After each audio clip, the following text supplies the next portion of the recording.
Welcome to the Los Culeros podcast, where the arrows fly straight and the conversations stay real. We're your hosts, Jose Jara and Josh Peña. We're just a couple of everyday guys with a growing love for the archery, the outdoors, and the journey that comes with both. By no means are we pros or veterans, but we're all in. Whether you're new to the bow or have years under your belt, you're welcome here. This podcast is all about sharing stories, learning from guests, and building a community around the sport we've grown to love. So grab your bow, lace up your boots, and join us as we dive into archery, hunting, and life, one shot at a time. Yes, sir. Welcome back, guys. We got Chewy, Josh back again. Say what's up, Chewy. What's up? I was waiting my turn. I didn't want to be rude. They can't see you raise your hand. Yeah. Oh, I was raising my hand. No one was calling on me. Wanted to kind of get into what it takes, or not what it takes, but that transition from shooting 3D and shooting tack into archery and into archery season, the hunting season, and kind of how that helps or what your takeaways are from it. For me, it's cool because you get to shoot under pressure.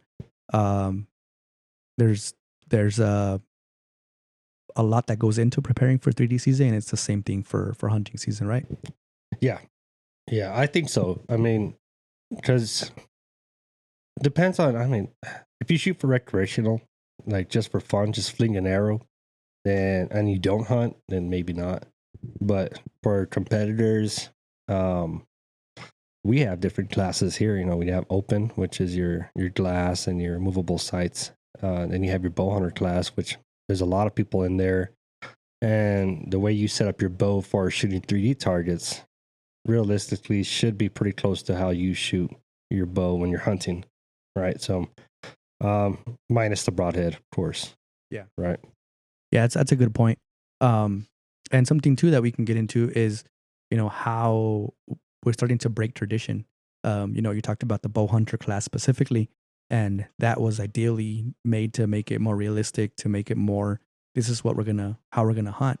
But now you see more of the open setups in the archery season, longer stabilizer bars, movable sights, stuff like that. Yeah, no, definitely. Even myself, man. I mean, the club that we shoot with, their rules are 8 inches up front maximum for bow hunter class. Is it 8? I think it's 10. I tend to remember my own rules. I want to say no, it's 12. It's 12. Yeah, It's 12 up front, 8 in the back. Mhm. And I could be off on the back bar, but I myself shoot a 15-inch bar with the quick disconnect up front, and I think I have a 10 out back. Yeah. And but I shoot multi-pin. Now that disqualifies me from my own course, right, to shoot in the bow hunter class. But that's my hunting rig. That's what I usually shoot when I'm out there in the field and stuff. And it's just a perfect setup, I think. I know I used to shoot shorter, but yeah. Yeah, and I think it's just the way that it's kind of evolved, and a lot of people are starting to see that. There's a benefit to shooting a longer stabilizer bar, and at least for us, like Western and like big game stuff, we're not really in like a dense forest or in a blind. So you have a little bit more room. We're not in a tree stand. We're not in a saddle. It's mostly spot and stock.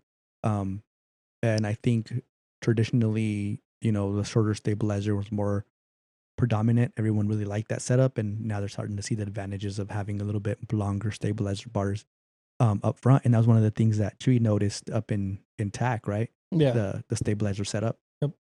Yeah, the whole. I had it all set up wrong. I didn't realize that you needed more weight just on the actual end instead of the bar, and I did see my pin just staying still a lot more. I could see the advantage of running it like that. And so what setup did you see? You have the 15 now? you guys got a 12. 12. It's Yeah, a 12 in the front. Okay. And we stuck with a 12 because he was looking at the staying in bow hunter. Yeah. So a 12 Makes in the front. sense. Mhm. Yeah. Right on. Yeah, and that makes a big difference as far as my pin floating, because before it felt like even just holding the bar Mm-hmm. was super heavy, and now you guys were telling me about it, now I actually see it, and I'm like, it puts the weight where it needs to be, right? Yep. Yeah. And then with those cutter stabilizers, man, the carbon in them is so sweet. nice. Yeah, You know, yeah. it's good quality. They're lightweight, and it puts the weight right where you need it. yeah, because Now, even with the kickstand and everything, yeah, it's way lighter than what you had the before. bar I had before, and it's serving a purpose, Mhm. not just to match my bow. Now, do you have? It's just the front. Yeah, just the Just front. the Oh man. Yeah. Okay. Yeah. Yeah. We'll leave it simple. Yeah, Leave Yeah. it simple. we'll get into that later. And you know, I didn't think about that because whenever he got the setup, he was using the Evoke 35. There wasn't a quiver on it. Now going back, if we would have had the setup he has now with the quiver on it, it would have been, you know, ideal to get him a back bar Yeah. to offset that weight. Yeah. I did put the quiver on the levitate, Mhm. and I've been shooting it like that, and I just got used to it. Mm-hmm. So I don't know if later I'll do the side bar or the rear bar. Mm-hmm. Yeah, There's different things you can do, man. You don't necessarily need a rear bar. Mhm. You could offset the front bar, and that way it counters your stabilizer. The back bar, I did that for years before MFJJ came out with his own bracket. Yeah. But I found a way to offset the front bar over to the left to counter the weight of my stabilizer. I mean, of my quiver with my arrows in it. So whenever I drew my bow back, it wasn't leaning any which way. It was pretty dead Right. on. So it was crazy because that came out last year, that new offset front bar adapter, and like 3-4 years ago, Josh had grabbed a back bar the back bar bracket. bracket, put it on the front of the bow, and then Mhm. offset the stabilizer to the right, and the quiver was on the left. So it made it Vice backwards. versa, yeah. Backwards. Yeah. Yeah, dyslexia is a Unless you're motherfucker. left-handed. But yeah, it made it to where it was offset, and it made sense. And I was like, that's fucking pretty smart. Yeah, And Yeah, I- everybody thought it was goofy. It does look goofy, bro. It But looked as goofy long as it hell, works, But and- yeah, it yeah. worked. yeah. Yeah. I mean, it worked well enough to MFJJ coming out with something Yeah. Yeah. that Yeah. something similar to that. Yeah. Won a couple of buckles with it. Yeah. Hell yeah. So getting back into it, how do you guys feel like it does it help? Does it help you guys you know, kind of shoot your bow more and in like a stressful situation like being 3D, or have you guys found it not beneficial, or is there an advantage, or what do you guys think on that? Well, we're talking about from the target to like going into hunting, right? Mm-hmm. So I haven't done any bow hunting. So this is my first venture into trying to. Yeah.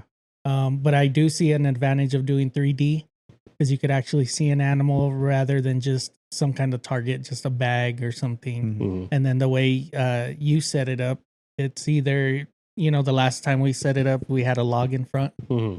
So it gives you a little pressure to, I don't want to break an arrow. I don't want to lose an arrow, and do a good shot. Mm-hmm. So that's my takeaway from that. Cause I'm trying to get me a tag. Leftover tags are coming out, but I don't think there's any archery. I don't think so, man. I think it was all muzzleloader. and Yeah. rifle. So if not, then yeah, I would like to join you guys on a hunt to at least help pack Yeah. out or something. Yeah, Cause hell yeah. Yeah. Hopefully I have my truck by then. Yeah. hopefully we're waiting on the Shoot. call. Let's talk about the elephant in the room. Yeah. So- yeah. We were watching the shot for the truck for TAC, you know, we're watching the video, and they say a name. They say Josh P. Well, I'm like, wait, I think I know somebody named Josh P. And then they break it down even further, and they say Josh Pina, Mm-hmm. right? And I'm like, that sounds awfully familiar. You know, I know a Josh Peña, but you know, maybe the accent. So we're hoping here in, you know, a couple of hours we find out that Josh won the truck. Yeah, hopefully, man. Hopefully. I see the message just went off on my phone too. It's like, Oh. and my cousin. Leave my phone alone. No one texts me. Yeah, man. So What's I'm going waiting through for your that head? phone call, dude. I'm in disbelief right now, Yeah. just because I don't know for sure it's 100%. I mean, it's close, right? Right. It's very close, but I haven't received any kind of notifications or emails or phone calls, nothing from the venue. So, I was excited as fuck earlier, Yeah. and now it's just like, it's not real yet. Yeah. Did you give him the right number? Yeah, of course. I wrote it twice. Okay. Yeah. On both. Yeah, I wrote that shit twice on all those tickets, and yeah, man, it was 1 in 240 people, Mhm. Yeah. and yeah, Those are it some sounds pretty like good odds. yeah, and Yeah. it sounds like I won that truck. Yeah, it So, did. I mean, I don't know any um, other, I don't know if there's somebody out there that's named Josh Pina. Right. But, I dude, I know. went through their whole following list and everything, and there's a couple of other Josh Peñas, but they didn't. There was nothing from TAC, So, Yeah. yeah, it's a You went full private eye Very- on them dude. already? I went freaking CSI on them, bro. Yeah. But I Dude, think, I'm excited for you. dude. Like, Yeah. I freaking kicked my daughter's door open, dude. I was like, I won the fucking truck. But I was like, wait a minute, they haven't even told me yet. So Yeah, now yeah. I'm just like, it's not real yet. Yeah, I mean, we're out there at the practice range, and I'm shooting with George, and you sent me the link of the shooting, and I'm watching it, and I'm like, no way! I was like, holy crap, man! So yeah, we're hoping here, fingers crossed that it is Josh Peña and not Pina. Right. yeah. Yeah. And hopefully he gets us. We get I call shotgun. Yeah. I already called it. Damn it, damn it! But no, You that'll get be- shotgun in the tent. You guys could both break it in. That's you We'll guys. break in the shower afterwards. Yeah. That'll be funny. Oh man. Hey, for next tack, at least you won't be stinky. Yeah. Right. Yeah, have a shower. I Man. didn't know I That'll was be great. stinky this time. Thanks, Chewy. Oh, remember your feet? You were all scared. Oh, I got my sheep feet on, by the way. How are yeah. they going? Yeah, they're pretty Yeah. comfortable, dude. Yeah. They say it take about a week before they break in completely, but Yeah. How do they feel? They feel good, man. Hell yeah. They feel really good. Yeah, we'll see, bro. There's if I did win the truck, I don't know what the details are and stuff, but I mean, just from don't what I was hearing is, they said it on the announcement is they're gonna fly you out. right. You get to tour the Bear Archery Factory. Where's that at? I have no idea. Let's You look should that probably up. somebody should Google that. Jamie, can you Yeah. pull that up, please? Jamie's on it. And then And so it's the truck, which is fully set up, and then there's some Pelican cases in there. Has the decked system on it. yeah, it's got the decked slide out. Slide out. Yeah. Deck slide out. The Pelican cases, I don't think you need those. So I mean, I know somebody Yeah. that would take them if you don't want them. A new bow. A new bow, a bear archery bow, and then a trophy ridge setup. So I'm assuming that's a sight and a rest, and probably stabilizers as well. Mhm. Mm-hmm. That'd be pretty sweet, man. Yeah. It's a And good then setup. you gotta drive it back. Gatesville, Florida. Gatesville. Hey, I'm gonna be there this week, man. Let me know. Right? Yeah, I'll just drive it back for me. you. It won't make it. He'll trade it in for a Toyota. I know. Toyota. I don't roll it. I don't know what happened, man. Show up with a Tundra. He'll come with all your stuff hooked up on it. I don't know, man. But yeah, so we're hoping we get some news on that here, next couple of hours. I don't know how long it takes, man. Yeah, I don't But- know, man, but it's driving me nuts right now. Yeah, it's gotta be hard to concentrate. Shoot. Yeah. Yeah. But no, it's we'll see what happens. Yeah, We'll see what yeah. happens. I said I'm excited, but at the same time it's not real yet. Right. You know what I mean? Right. Until Once I you're get that. flying out there. Yeah. And even then, man, it's not I don't know, it's just when big things happen like that, it's like it's kind of whatever. And then afterwards, after the whole thing's over, it's like, holy shit. Like, Yeah. that's- Once This it's in is your dope. driveway and it's physical Yeah. and you could, Yeah. Yeah. that's a big I moment. mean, It's crazy it 'cause- wasn't a truck, but when I got my Forerunner, it felt that way. Like Yeah. I went and picked it up and got it, and then like I'm blocking it to go inside the store, and I look back. I'm like, oh wow, that's yeah. mine. Yeah. Yeah. That's dope, dude. You know, it's like kind of like hunting, dude. You know, you work your ass off and stuff, and then you finally get your game Mhm. animal on the ground and stuff, and package in the truck and everything. And it's not till after you're done with everything where it's like, fuck yeah, I did that. Yeah. Yeah. Yeah. So So we'll see. talking about the hunting and the setups. That's something that for me's changed over the years is the setup, and it helps you dial it in when you're out there shooting 3D. You get to figure out your max distances, what you're comfortable with, what you're not comfortable with. So that always helps. Josh does a pretty good job on the course here in town to make the shots kind of realistic. The terrain's similar to what we're going to be experiencing during hunting season. It's hot. We're hiking. We're out there in the sun, and you're making shots. Sometimes under pressure. We're keeping score, so you know where you're at, and you want to make a good shot. So for me, it really helps.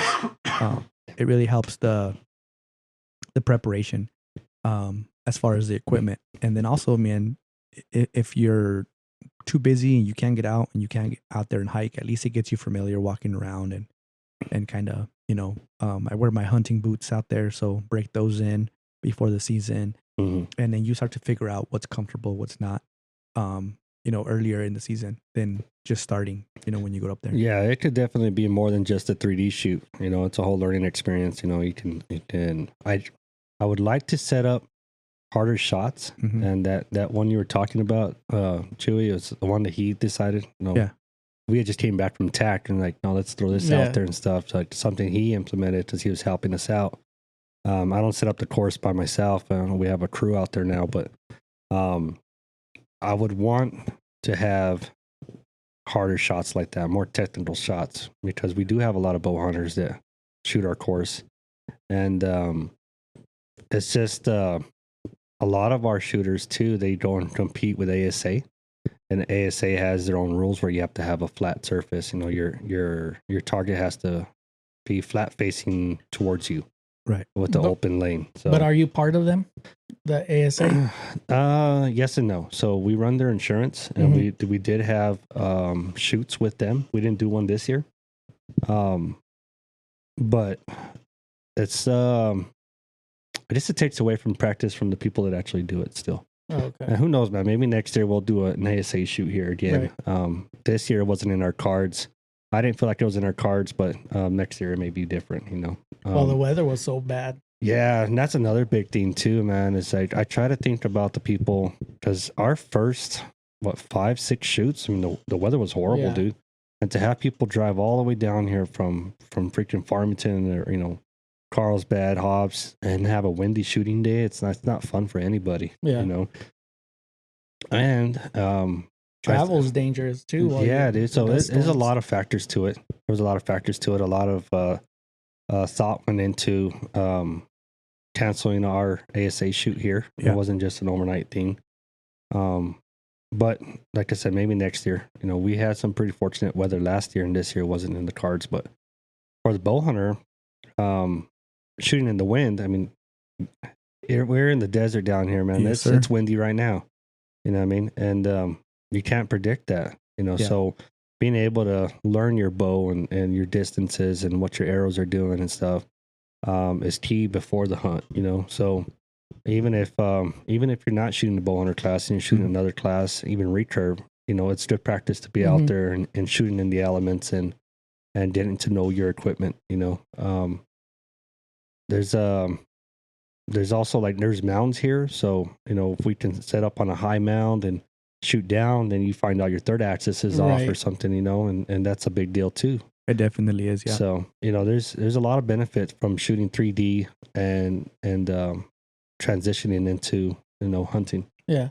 One of the main things too is it helps you your aiming points, because when you're shooting at paper, it's traditionally a blue, yellow, red rings, right? So you know where to aim at the blue, or you're trying to hit the bullseye, and it's a different color, right? In 3D, it is marked on the target. There is rings, but they're not colored. They're not colored.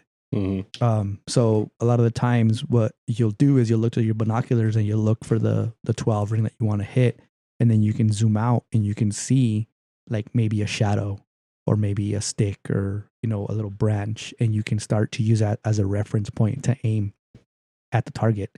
And in hunting, that's typically what you do.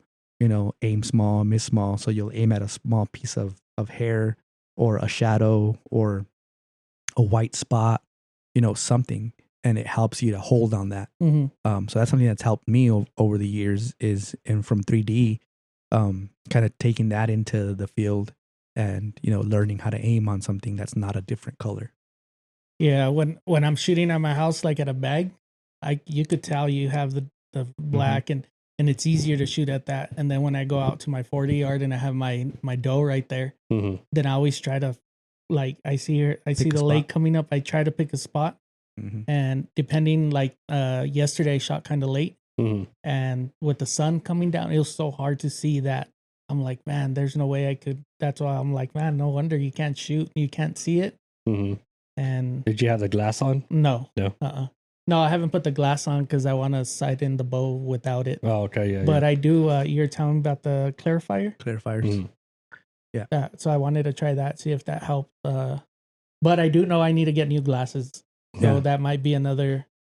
But I have. I find, dude, that when I use a clarifier, when I have my glasses on, it makes it worse. Really? Yeah. But I don't know. I mean, I don't know how bad your vision is. Mine's not that bad. I need to get new glasses too, though. Yeah, Josh's vision is not that bad. He just squints. He just squints. It's almost squinter. Yeah, the squint. Oh, that's what it is. Okay. Oh, no. Did we get a call? No. I thought all of us are like pausing watching, every single time Josh's phone goes off. No, the suspense is killing we're all still of us. good. Yeah. But talking about knowing your equipment, I went from my first bow to the carbon. And I thought I was dialed in. And when I went and shot, I cut my score in half because I didn't put time in. Like I had it for that. I had it like 3 days before we went to go shoot. And I was like, and I was debating, well, I should shoot this one with my old bow and then set it up. But I was so excited. It's so hard. It's so hard. And I definitely saw the not knowing your bow or not having it set up properly. Like if some people get their brand new bow and then next week is deer season, they're all like, "Oh, I shot it already. I'm good. I don't need to practice." Or if you go to TAC and get a brand new quiver, you want to throw it on. Yeah. Shut up. But it is that. It's that excitement. You're like, new stuff. I want to put it on. Yep. And it's happened to me like multiple times because I'm always constantly trying to get something new, or I'm like, I want to try this, I want to try that, and then I change it, and it's just like, stop, dude, leave it alone. Yeah, but I can't. Yeah. But yeah, that's the advantage that that's helped me over the years is it helps you get your gear in order sooner than later, and then there was a couple of times where I was excited about new arrows or new this or new that, and then you try them and 3D, and they've been total disaster, and you're like, man, and then thank God you don't take them out, out in the field. Yeah. Because 3D is like a trial and error. If you like them, then you know where it's gonna hit, because you don't want to wound an animal and then not retrieve them. Yeah. No, definitely, man. That sucks. I have done that. Like last year, I shot. Everybody was raving about ultra arrows. So you know what? I'll give them a try. And they're great arrows. I didn't like them too much for 3D. But I only needed one when I was hunting. Yeah. And that's a great point, because arrows is one of the main things that you can experiment with, and it's trial and error. Josh has gone through Killing Sticks, Cactus Creek, Sonics, Ultra, Easton's, Gold Tip, tried them all. FMJs, and but like to his point, it just takes one. And it's just trying to find that one that you can feel confident in, and especially for us here, like in southern New Mexico, where the elements is a big part of it. Especially in September and January when you're out there, and the Mother Nature's having a PMS episode, and it's sunny, and then the next hour it's snowing and windy, and I've seen it all, man. And it's always usually January 1. You go up there and it's freaking 5 degrees, and it's blizzard, and then you get up on the mountain and stuff, and by the time you get to the top, it's all sunny and nice, and It's the craziest weather I've hunted in. When it's that cold, like say 5 degrees or whatever, is that gonna affect the way your arrow flies? Depends on how much you're shaking, bro. Okay, Yeah, But- if you're shivering, it's gonna affect it. but say you're not. Say you're warm, and it comes down to the equipment. I don't think so. No. I mean, it might. It Only- might a little bit, depending on the distance, because of the I guess the humidity. The air density. Yeah. Yeah. I think it might have affected a little bit, but I don't think it'll be Mhm. too much. Okay. Now within 60 yards, you're not going to see a whole lot. Right. Oh, okay. Yeah. That's a really good question. I'll make sure to Yeah. ask my buddy John Dudley. John Dudley. I'll All right, ask we him. got one. Yeah. He mentioned it once. Yeah. We're in 20 Because you know why he minutes. does All right. that? Because I told him on the last episode, is like, you didn't He mention him. He didn't mention You him. didn't Dude, mention it. John actually called me that night and was like, "What happened, man? That's Yeah. true. Yeah. Why didn't you? Why didn't you? Why didn't you answer- Turn this mention into me? a drinking game, bro. Yeah. yeah. If By you the guys end of want it, to, we won't get finished. if you guys want to get drunk, every time I say John Dudley, take a shot. That's 3. That would have been 3 right there. Uh, Oh, but damn. no, archery equipment is one of the main things that it's beneficial to shoot 3D. But another thing too is, you talked about ASA earlier, and if you're not used to shooting under pressure, ASA is something that can really put the pressure on. I've shot a couple of my best scores have been during ASA, and it's just the amount of pressure that you're under. And why is Um, that though? I'm pretty competitive, and when somebody starts to shoot really well, like lights out, I just like, all right, lock in. Let's get this done. And I've had a couple of rounds like that where we're just like locked in, right? And Josh has been there. He's, it's like, it's crazy. Like we'll shoot our scores here in town, and here in town it's still competitive, but it's some of the times that I really don't get to see the guys. So Mhm. like George, Josh, and you, Chewy, like we'll hang out and we'll shoot the bows and Look at stuff. Larry. Yeah. Good old Larry. And but then you go out and you compete, and it's people that you don't know, and you don't want to suck in front of Right, them. right. You're like, I'm I gonna do. shoot better than I you. suck all the time, bro. Yeah. No. Something's always wrong with my bow, dude. All the time. But even in we went to, where was it? Carlsbad? Was it Carlsbad? 2 years ago. Hobbs. And our scores from here the weekend before were nothing compared to the scores that we had in Hobbs that weekend, because we were just under pressure. Yeah. Oh, And yeah. Yeah. Yeah. It was Hobbs. Yeah. Yeah. I And they lost. set you with your own group. So it typically it's like a shotgun start, and then they'll put you against people that you're shooting against. So if you're in a Okay. class with, John Smith and John Doe, you're gonna shoot with them. Yeah. And then you'll switch scorecards. So they have your scorecard, you have theirs, and then there's an official scorecard, and it makes it to where everyone's like tuned in to Mhm. what they're scoring and what they're shooting, and if you're up or if you're down right away. Oh, okay. Yeah. You keep your running score, man. If you can keep your running score, you can tell. And up or down, if you shoot 10 or better, you're up. Right.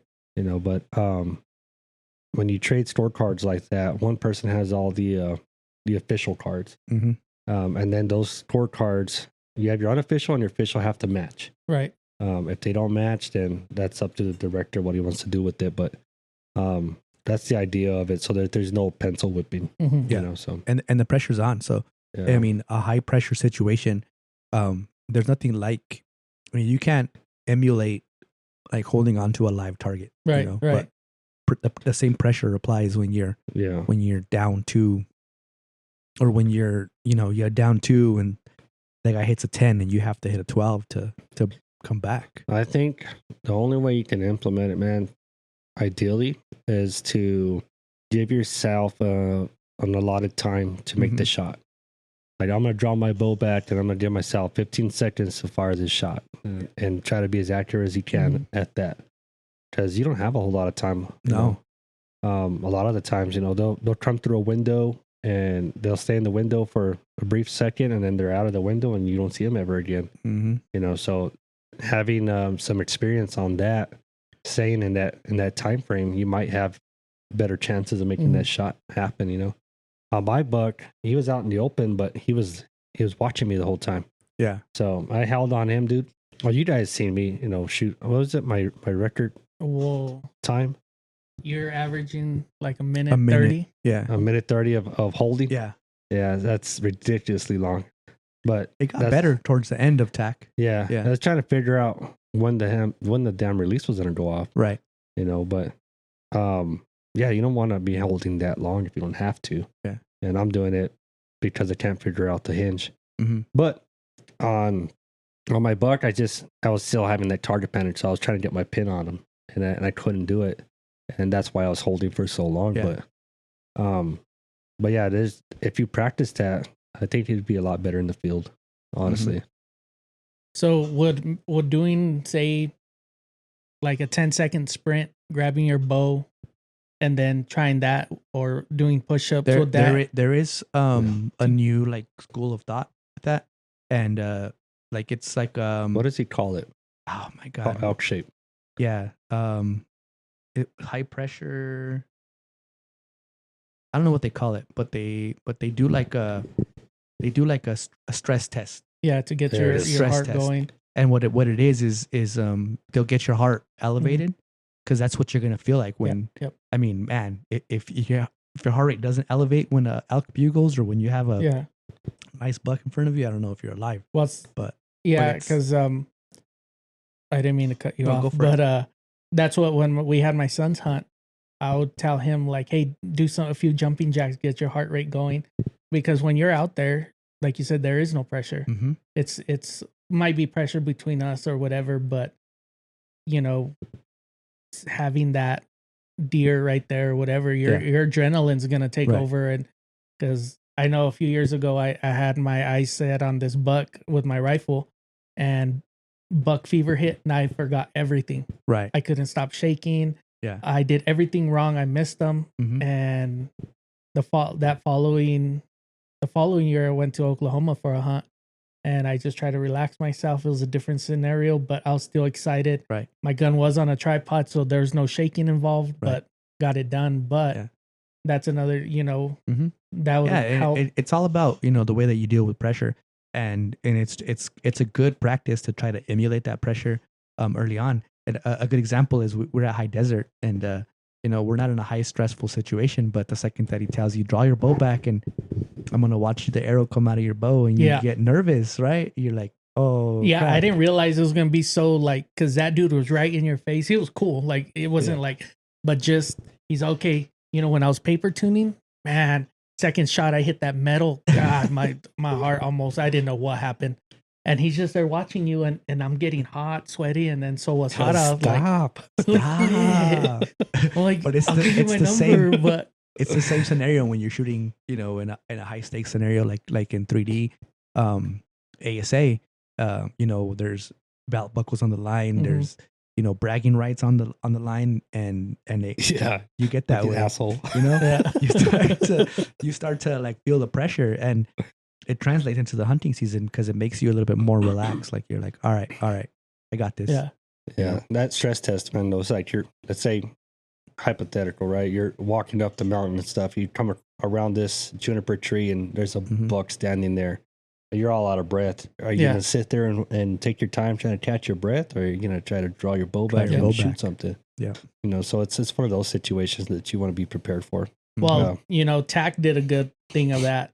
Like we're hiking, and I was still out of breath, and I was just like, man. Yeah. And we still take the shots, and they still, some of them landed, some of them didn't, but that was a good to get you to that. Cause we're climbing up there, and it's like, man, you can't take a break. Cause what if you pop up and there's your buck right there, or your elk? Yeah. And it's all mental, but it's good. It's a good scenario to be in, man. And when it kind of doesn't matter, so that whenever it does matter, you're prepared.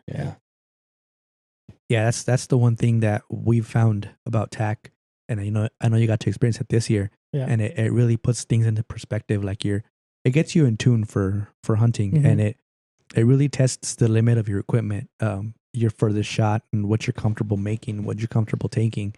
And there were some shots that I took this year that there's no way I would have took those on a live animal. It's Right, just right. not going to do it. But it does give you some confidence too when you have a 90-yard shot and you can drill it, you know. Yep.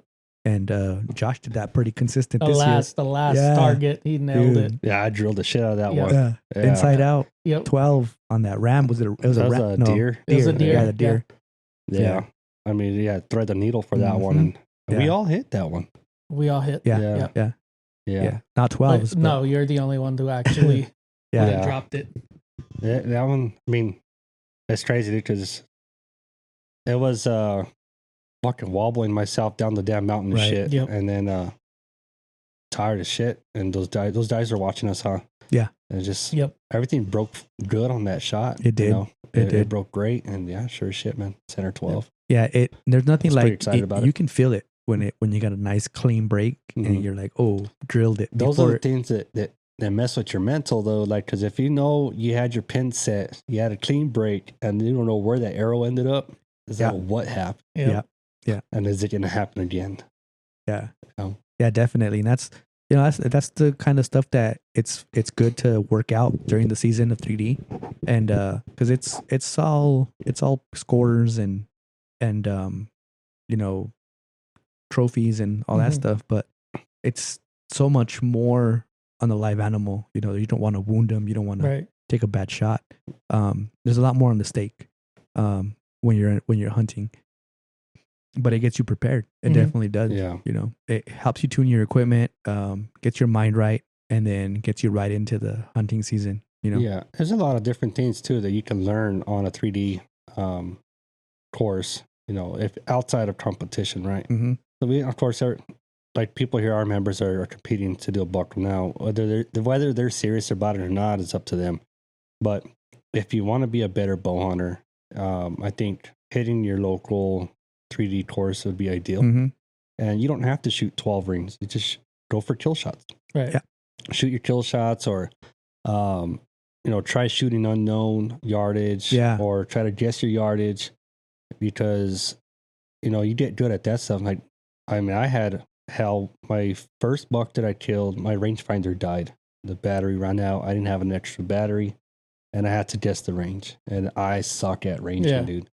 And I was like, you know what? I have him. He said he doesn't know I'm here. I drew my bow back. I guessed about 50, and I let it rip, and I killed him fairly quickly. But was it luck? Probably. Yeah. You know what I mean? I I mean- guessed. I didn't know for sure that he was at 50 or 55 or 60, but I know that arrow hit him where I wanted him. And so it's one of those things where if I ever, I think we do it now because we shot unknown with ASA. Yeah, we shot That shit's tough. unknown ASA, and it is tough. But now what we do is like, how far is that? Nah, it's about 34, 35. And then you range find it and it's 25 Yeah, or something. yep. It's like, oh shit, that Yeah. one's way farther. That's a huge that's a really good tip to do out there when you're out there 3D shooting. Try to guess the range. And at first that's how we started, just guessing. We were just guessing. But then, after some time, once you figure out what your 20 is, then you can figure out, okay, that's a little bit more than 20. And okay, well, that's probably double what 20 is. So that's 40. All right. That's a little bit further than 40. And then maybe before you know it, you start getting really good at it. And it really comes in clutch. There is some times where you're out there in the field and you don't have time to range. You're caught in the moment where, is it either ranging that buck or drawing back? Yeah, and sometimes you get caught with your hands in your pocket. You know what I mean? You just happen to look over and there's an animal just staring at you already. It's like you ain't got no room to move into your pockets or anything, or into your rangefinder and get it and range them and all that shit. You're screwed. Right. And deer do not like to take their eyes off of you once they've locked you. That's it. Locked you in. It's a pretty fun game to play with them though. Oh yeah. I find myself cracking up, dude, whenever they get locked in like that, because there's nothing I can do. Like, I can't move. I can't. Yeah. It's kind of like that Homer thing where you're trying to slide Slide back into the bushes. Yeah, it's like I hope he doesn't see me in completely, because they're looking at you and they'll do the bobble or whatever, trying to figure you out. But Yeah, well- whenever you're in a situation like that where you can't bring your rangefinder up, that's Yeah, it comes in handy. when your skills come into play.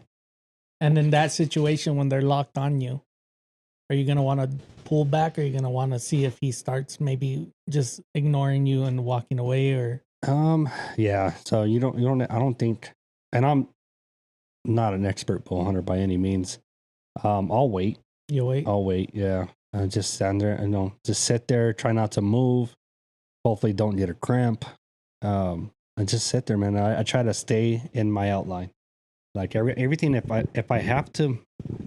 I do try to get my rangefinder, I'm going to stay in my outline. So which means my hands are going to be close to my body, and I'll try to pick up my rangefinder and range everything without breaking my outline. And it's just wait for the opportunity, Yeah. So there's definitely different scenarios where waiting it out could be to your benefit. Because he's gonna book it if he's gonna book it, Mhm. But Yeah. because if he didn't book it already, he doesn't know what you are, Right. And it's happened to me more than once where, I tend to try to range everything around me to make sure, okay, well, that bush is 30, that rock is 20, that tree over there, that's 60, That requires having a good memory. right? Yeah. You gotta do a couple of things like that, but then either you forget and you don't know, oh shit, what the hell was that rock again? Yeah. Or he comes in from the other side and you didn't range anything over there. Or before you get to do that, he's already in range. Yeah. You're like, oh shit, where'd he come from? Yeah. I think if you're sitting somewhere, I think, and I just thought about this, maybe a good practice would be having a piece of paper, like a little notebook next to you, like the rock is this far, this is that far. Because my dumbass, if he's sitting there ranging everything and run that battery down, Yeah. click, Yeah. click, Yeah. click, click.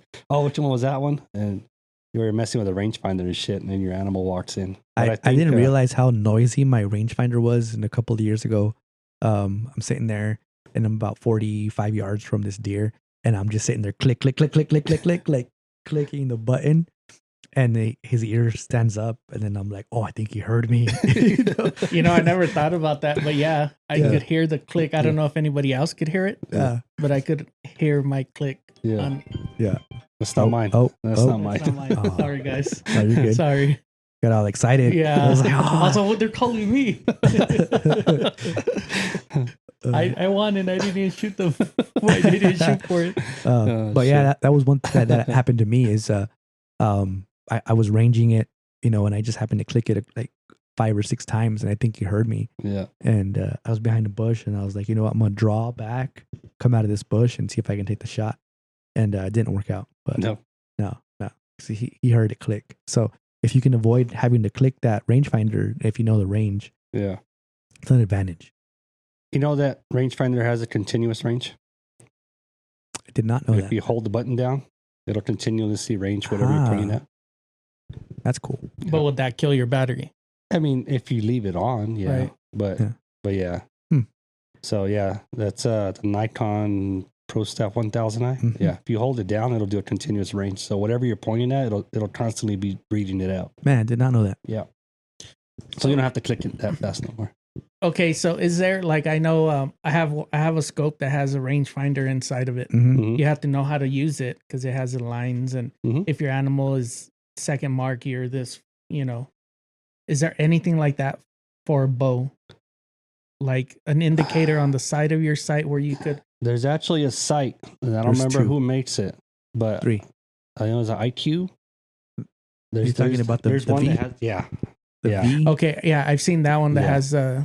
that you put Mhm. the animal. But is there one that has like say your pins and then it's just an add-on? So there's Like- a Burris. Burris makes one that has a strip in the middle of the sight, and it has a rangefinder on the sight, and it has a button on the riser. So you push the button, and it ranges the animal, and it puts the pin Where it needs where to the go. animal is. Yeah, And then but Garmin makes one too. what if you're heavy? Something that's mechanical that doesn't require Oh, battery or Yeah, laser. I think that just- V That's That's the the one, yeah. closest one. That's to gonna be it? the closest Oh, one. okay. You've seen that one? Yeah, I've seen. I forgot that one. who makes that one, but I think they were the first one to have that kind of concept. that's based off of an old like army method that they use for tanks. Oh, okay. like how to aim at heavy artillery. And they introduced it into archery. Yeah. I think the 3D world going into the hunting world, Mhm. I think that's gonna help me as far as hopefully next year I'll get a tag. Yeah. But I was weighing 298, 297 when I started this adventure, right? Yeah. And now I'm at 257. Yeah. Hell yeah, bro. Just eating Congrats. things, Hell yeah, eating man. a little, well, no more sugar. Yeah. That's why when you're giving me the tea, I'm like, bro, I can't. It's too much sugar. And but just being out there more, walking, and Yeah. then Yeah, and that's one home. thing that's cool about our course here, because I've been to some that are just they put all the animals in a line and you shoot them in the line and then you're done. But the way that we're set up here, Josh does a very good job of making it loop and making it a nice, good little hike. Nothing too crazy, but it's still a good little hike. And that's the cool thing too about ASA, different terrain, some longer courses, different times of the year, so you get to experience some of the different elements. Mhm. But yeah, definitely to your point, you do walk a bunch, Yeah. and then carrying your bow, sometimes carry a backpack or a chair. Yeah. On the long end, I think I got 3 different ways I can set up 4, I guess. Set up different courses, right? And depends on if you're shooting a 20 target course or if you're shooting a long range course or both of them. Yeah. That's going to be a lot of walking that day. So Mm-hmm. the shortest course we put on is right up and down the road, probably looking at maybe a half mile plus your walk Back to and from the target. Yeah. Right. On the long end, just the course wise, you're looking at about maybe a mile and a half. Mm-hmm. And it's sandy, so yeah, that you adds can a feel little it. bit of extra. Yeah. And it's wear and tear. you got to go over a few little hills to Yeah. get to your actual Yeah, to your arrow. yeah. So there's it's a good place to get some exercise in for sure. Get some walking, get your steps in. I think there's one of the guys from Crusoe. I think Shannon was measuring it out one time. I think our longest course was like 2 miles, Mm-hmm. but of course that's back and forth to each target mhm. and then the circuit itself. Yeah. But I think you can easily do 2 miles if we do a circuit type of 20 on the course and then do the long range. I think you can do at least 2 miles of walking. So it is we try not to do that in the summertime though, 'cause Yeah. it's hot as Yeah. shit down Yep. there. So we'll see what August, what are we, the 23rd? I think is our next shoot. Let me see. 2 weeks. Yeah, I think it's in 2 weeks. Cool. I'll That's look duck that up, race right? weekend, isn't it? That is duck race weekend. Mm-hmm. So I don't know. I want to try to do some different things next year, and this year I have a lot more time because I'm not hunting this year. Right. So I'm still wagering going to Baltimore. Yeah, but you you were have saying. your hunt, right? Mhm. And then my daughter has a hunt in November, so I got that hunt. And then do you have a hunt? No, my No. son has one in November. Your son has no. Okay. 21, right? 21. What up? Yeah. Oh crap! Yeah. All right. Yeah. What Twen- days? You know what? I think it's from the 8th through the 12th or something, or the 14th. Okay. It's Yeah, it's, it'll be the last hunt. I got archery in 21, and then Chewy's got rifle in Yeah. 21, and then George has rifle in 21. Damn. So it's gonna be fun. August 23rd and 24th, we'll have our next 3D shoot Only- down here with the Southwest The only Border bad thing Archers. is that there's no deer in 21. There's none. So Yeah, just stay out of it. yeah, it's just none. They don't like the desert, bro. They hate it, especially I've never seen a deer in September, January, or November. You know what, dude? So, September has always been my worst deer season. yeah, Yeah. Well, back before they changed everything, right? And they went like where you couldn't, if you didn't kill anything in September, you can go again in January. Mm-hmm. Those hunts that I hunted that same unit, and 21 was rough. yeah, It was rough. And same thing with like, let's see, 24 higher ups. Just haven't had much success with the September hunts. Been dying for an elk hunt, but no. the closest I can get to an Altron is watching my daughter put one down. So Hell yeah. I'll take that. hopefully that'll happen. I'm gonna have to get me another rifle. Yeah. The necessities, right? Don't tell the wife though. No, don't say Yeah. nothing. Yeah. Yeah, this isn't gonna go anywhere, man. No, No. that's not. This is just between me and you and Chewy. Yeah. Yeah, that's It's off the record. That's it. Off the record. off the record. It's so Yeah. as long as you say it's off the record, Yeah, then it doesn't count. it doesn't count. Yeah. Uh-uh. Or earmuffs. If you Earmuffs. say earmuffs. Oh yeah. I forgot about Earmuffs earmuffs. Yeah. Yeah, but yeah. So we'll see what happens this year. You know, might have to take a what is it? A unexpected trip. Yeah, hopefully. Yeah, hopefully. Fingers We'll crossed, see. man. Fingers I crossed. said, can I bring my friends with me? It's all Yeah. fly out there. Yeah. Man, if it's this week, I'll be there. Yeah. Let me know. I don't know. I didn't hear anything. I didn't see anything about doing a tour of the factory. Oh, that's Yeah. Mr. Bohitch calling. Did I answer? Yeah, I would answer. Yep. Speaker. Put him on speaker. Mondo. Bro, what's happening? Not much, man. Doing a podcast. What are you doing? Oh shit, who are you recording with? With my buddy Jose and Romero over here. Bro, I need you to stop. Why?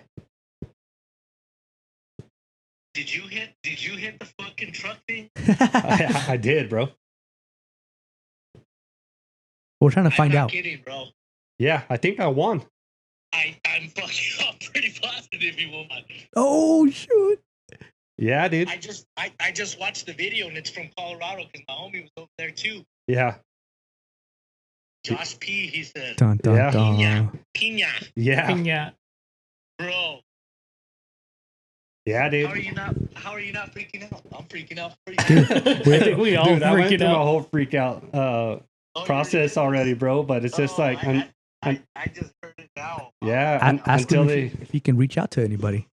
yeah, until they call me and tell me, yeah, for sure. Then I'm not completely sold on it. But is there anybody you can call it and reach out and see to confirm for me? Yeah.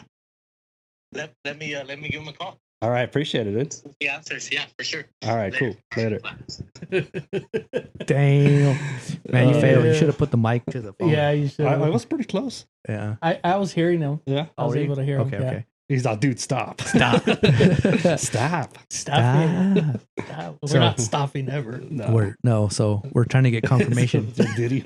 Yeah, okay. Can't stop, won't stop. Can't stop. Won't stop. You gotta do a little shuffle, bro. Dude, Oh Dave Chappelle. man, how Oh, man. crazy is that going to be, man? Yeah. You know.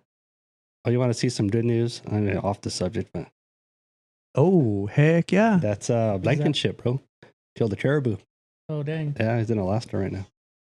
Sweet, Close, sweet. yeah. Yeah, we're trying to get That's Hara 2.0 right there. He's into John Dudley as well. not as much as I am. Yeah, not as much as He's Shout got out. a little Toyota too. Shout out to Oh John dang. Dudley.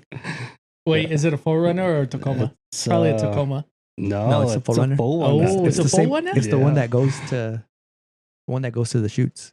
Yeah. Oh, okay. Yeah, yeah, Yeah. Man, Yeah, is your heart pumping? my heart is pumping for you. You know, Right? It's cool, bro. Because it's like I was telling you, I mean, I've been telling everybody, like this community that we've been a part of, man. So the phone call we just got was from Mr. Bohitch, Armando. And it's just great having good friends like that are excited for you. And, Yeah. And Dude, we're stoked, man. Yeah, I'm dude. excited. Yeah. I'm Dude, I was Shotgun. kind of We're over a watching- little bit, and then I seen his picture pop up. I'm like, oh shit, what does he know? Dude, Yeah. off subject again. No, we're good. Nah, We're that's good. This is some exciting. good That's- news, God man. damn it, it's Yep. like Yeah. crazy shit. Man, oh man. So where are we going when you get this truck, man? It's Dude, gonna be the wherever you want. Oh, I don't I'll know. just stay behind. You guys can break it in and whatever you want. we'll need you to go with us in case it breaks down. It's still It's a a Ford. Ford. It's still a Oh. This guy. Ford. Okay. Hey, but it's a brand crazy new one, because so. you got a Toyota, I have a Chevy, and he's the only one that drives a Ford. Yeah. So he'll have a Ford. Yeah. I mean, We were trying to convince him to get a Toyota up there. Now it's going to be harder Yeah. to yeah. get him out of this I'm in a thing. Chevy today. Yeah, you are in a Yeah, Chevy yeah. today. my Ford's not acting right. Your Ford's broken. Hey, this It is perfect knows. timing. It knows. It knows. What are you gonna? What's the plan if you do get this truck? Which I mean, it sounds like it's leaning more towards the yes than the no. Right. What's the plan, man? I don't know. I don't know. I'd still use my truck, bro. I mean, that's my truck. I've had that truck for 12 years, Man, 10 years. Yeah, next Yeah. time it breaks, I'm done with this. Yeah. Throw in the trash. No, we got a lot of memories in that truck. It's one of Yeah. those things, that it would be hard for me to get rid of. yeah. Are My you going son to be doesn't want using it. that truck for what it's meant for? The The new one? The new one? Oh, yeah. Fuck yeah. I thought you were talking about the 100%. old one. I'm like, take it to the dump. My trash truck. My Uh. trash truck. I would still use that one. My old truck just to put up targets and all Yeah. that stuff. Because obviously the new one has all that shit on the back. I Yeah. wouldn't be able to put anything on there, but That's I'd your probably- work truck then. And then Yeah. you got your. pretty much. Dude, And then that's exciting, man. I don't know. I always thought about. I would probably give that truck to my dad. Yeah. That'd be cool, man. Yeah, or at least let him just use it so it doesn't just sit there. Yep. Dude, I've put like 20,000 miles on my truck in like 5 years. Yeah. Like, that's why the 4-wheel drive went out. But yeah, we'll see, dude. We'll see. I know I'd be a lot more comfortable driving across the country to go hunt some shit. Oh man, right? I Yeah. wouldn't have to worry about it. Yeah, Yeah, for it's sure. gonna be. I mean, and then having that rooftop on there. Yeah. dude. Shit. Dude, let it's the, let decked the wife out, piss me off everything. one time, bro. I'm going to the lake. yeah. Just give me a What do you reason. mean there's no ketchup? I'm gone. I'm gone. What do you mean you can't find my shoes? Can't take That's it. this I shit can't no take more. this. I'm out. I'm going fishing. Can't take this shit no more. you got another message there. Yeah, that's my daughter. Oh. She's probably like, I'm hungry. I think we just. I quoted- told you. Yeah, there is. Yeah. She wants to go to cruises right now. But all right, going back to business. Yeah, I think there is a lot of skill that transfers over, man, whenever you go from 3D to actually hunting stuff. Cause like for me personally, I found that I don't know if that would be something I can like wager on whether it works or not, because whenever I started bow hunting was right around the same time I started with 3D shooting. Right. So I don't think, maybe my timelines are messed up, but I don't think that my skill level got better with shooting 3Ds and then going hunting. Yeah. Yeah, no, I mean, I'm kind of in the same boat, but I feel like it really helped. I kind of felt like it helped me more. And there has been some seasons where I've shot less, Mhm. and I can definitely tell the difference. Yeah. And just shot less overall, not less 3D, but just got busy, not shooting as much, and it kind of makes it to where it almost feels like I'm rusty, Mhm. right? And I think that's the benefit too of the 3D stuff. And it kind of, I don't miss a bow shoot. Like, let's go to the bow shoot, and at least that month I shoot my bow at the shoot. Mhm. And for me that's helped. That's helped a lot. Hell yeah. Yeah, Yeah. because I was thinking about it, I was like, well, I picked up a bow in 2016, and then I won my first trophy, second place. I think it was October of 2016, if I'm not mistaken. But it's like, I don't remember if I hunted that year. Yeah. I think I did. I think I did hunt that year, and I missed my very first shot I had at a buck. I missed, but it wasn't due to having the shakes or any kind of target panic. That duck, he jumped your string. He dipped my arrow, dude. Yeah. And I had a second follow-up shot where I could have nailed him, but he was so close to the private land fence. Right. I didn't want to shoot him and then have him jump over the fence and then he's gone. Yeah. You know. Not completely gone. Of course, we could talk to the landowners, but if the landowner's cool or not, that's Yeah. It's tricky, man. Yeah. It's tricky. so. But I know throughout the last couple of seasons, my shot process is another big thing that whatever I do on the field, I can implement that into a Mhm. real life hunting Scenario. scenario. Yeah. You know, and now, I mean, I don't know if you noticed this last shoot, I was shooting with my quiver on. Mhm. You know, I don't even have a hunt coming up, but I was shooting with the quiver on Yeah. just to see the difference. Yeah. And I shot the long range with it and everything, and the long range scores improved like crazy, bro. Yeah. Yeah. I was expecting a little bit better, but it was windy. It Yeah. was windy, so. Where do we go from here? I mean, hopefully you win the truck. Yeah, hopefully. We're staring at Josh's phone. Yeah, every time All of us we're have, like, all of us have Who's that? an eye on Yeah. his phone. The one of the things too that I've noticed too is penetration. Hey, now. Yeah, let's talk about some penetration. I'll be out of the room. I'll leave you guys No, alone. You don't have a whole lot of penetration. Mm-mm. I don't know about that. Yeah, shooting the PSC, I typically get a lot more penetration. Especially with these new John Dudley arrows. And no, I'm just kidding. But no, let's go there. This John Dudley arrows. Whose veins do you have on there now? I don't want to talk about it. I have been rocking the short shorts and the Yep. and the alpha veins now. They're actually really short, like Yeah. too short. Yeah, I know. Like, don't swing your chair this way. That's Do funny. they make those in men's? They do. They do make them in men's. I think these were in the men's section. I'm not. They might have been in the I told your teenage. son, hey, don't let your dad wear your shorts, bro. No, the baby gap is just Oh, is that what yeah. It's not for what you Shoot, have. It's man. for what they sell. it is? No, damn but it. you can definitely see like the kind of I try to make my arrow my hunting arrow and then use it for 3D, especially Mhm. down here with the wind. Yeah. So it carries fairly well, and you can definitely see the effect on the target when you're blowing through the backside of it.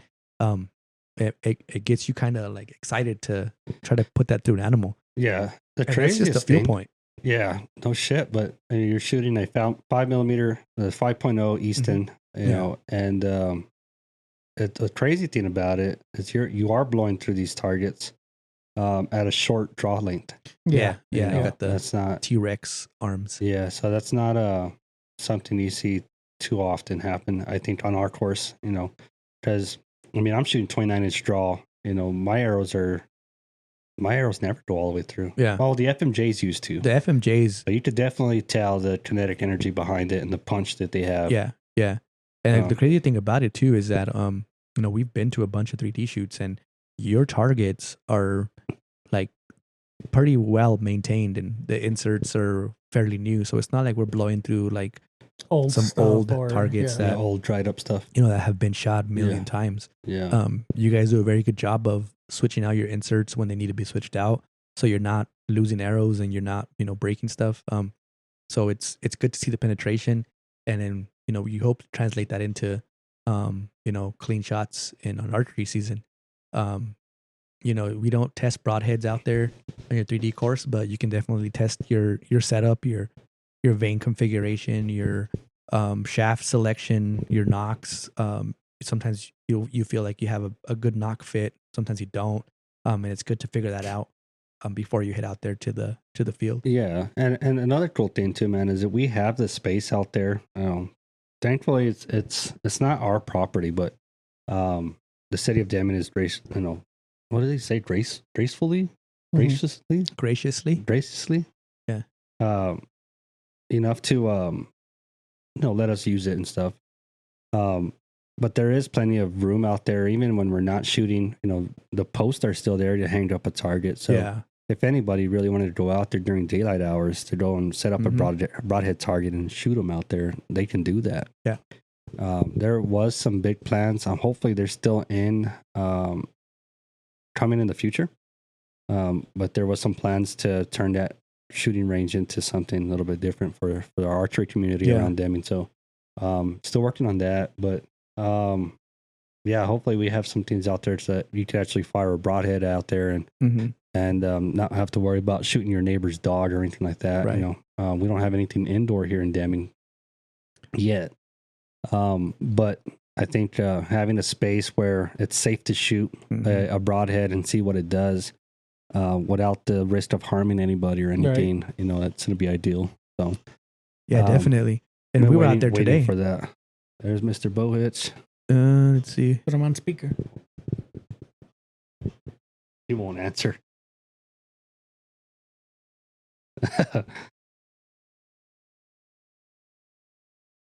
The suspense. Yeah. He's reading a message. Oh, he said he won't answer? Yeah, he said the dude that he called him doesn't answer. Dang it, man. So are you planning on running your quiver from now on? Or yeah, I was running the PSC quiver this whole 3D season, and then I took it off for TAC because I was gonna have like my backpack full of arrows, and then we just so happened to go to we were planning on going to the Cutter booth and looking at their quivers. They're freaking badass. Josh hooked me up with one. We threw it on, and I honestly think it's better than the PSC quiver. Yeah, it's the retention on the arrows is way better. It's only a 4 arrow quiver, but it's lighter for it's less one less arrow, one less material on the quiver, and it fits pretty flush up against the bow. It's lighter. It's just better overall, man. And so I've been running that. Been shooting with that consistently with the quiver on it, and I've made my adjustments on the back bar. So it's been good, man. It's been good, yeah. And that's the plan, is to run that the whole season. Yeah. Anything? No. Oh. Oh man. Sorry, bro. Yeah, I left that quiver on when I got it from you. Yeah, you got the tight spot. Yeah, that's a 7 arrow. It's a tight spot. It is a tight spot. Yeah. The tight spot inside that tent. Yeah. I don't know. But stop. If, you guys can't see, but Chewy's blushing. I'm blushing pretty bad.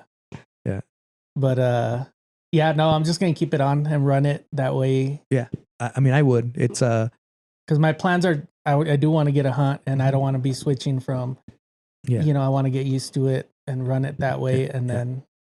Yeah. Well, now that we got some reliable vehicles, we can go out of state. We weren't able to go out of state all because of Josh. Yeah. But now that he's got a reliable vehicle, your 4Runner crossed the state line one time, bro. Barely. Oh, damn it. But no, I definitely do want to check out some, out of state hunts next year. I was talking to Josh about trying to do the Elk Shape camp next year. That'd be pretty cool, man. Try to do that. Some high pressure situations, and it's all in preparation for the hunting season. Trying to get a better outcome every year. Just trying to be the best you can, man. Not only here at home, but I mean out there in the field too. Because I mean, if you're out of shape, you're just making it worse. You're gonna have a hard time doing a lot of stuff. And you'll figure that out when it's time to pack it out. No, it was just me. I was in my phone light up with Chewy's name on there. He's just jiggling over here. But Hada has his shirt up here like saw it right now. Oh fuck! You guys tell me something, man. You look like Fat Thor right now. I do. And that's why we don't have a camera. Yeah. Oh man. No, but that is in the works. I do want to get this on video and get a little better setup. So we're trying to work on that. Also trying to work on getting some merch out, some shirts, some hats. Working on it, guys. Yeah. We got to figure out a couple of those. Well, I know you have your logo, right? Of the podcast and stuff, but man, we'll try to see what we can do to set up a store or a website or something and get some merch going. Yeah. Any end of this season for you, September? Yes. I was thinking about, and I'm just brainstorming right now because I know I want to go with you to hunt your deer. We're But, taking your truck, right? Yeah. You might not Yeah. want to get it dirty. Yeah, no, I don't care about that stuff, man. It's a truck, you know. I'll flip that shit over probably first. Leaving the gas station. I kind of want to get into some bear hunting this year. Well, that'd be great, man. Yeah. That's over the counter, right? Yeah. You could just. Yeah. I was talking to this dude. Let's see, what's today? Saturday, Sunday. Yesterday I was out in Winston. I was telling you about, and I was asking him. I was like, "Hey, man, like, how do you get to this certain part that I've, Seen the I map. don't want to put the name out there, but how do you get there?" He's like, "Yeah, you just follow this road all the way in there," and then told me how to get in there. He's like, I asked him, I was like, is there a pretty good amount of bears? They do. There's bear everywhere in there. Oh wow. So I was like, okay. Yeah. So Yeah, it's going to be worth looking Don't into. have to be the end of the season in September. We can do bear, and we could also do javelina, right?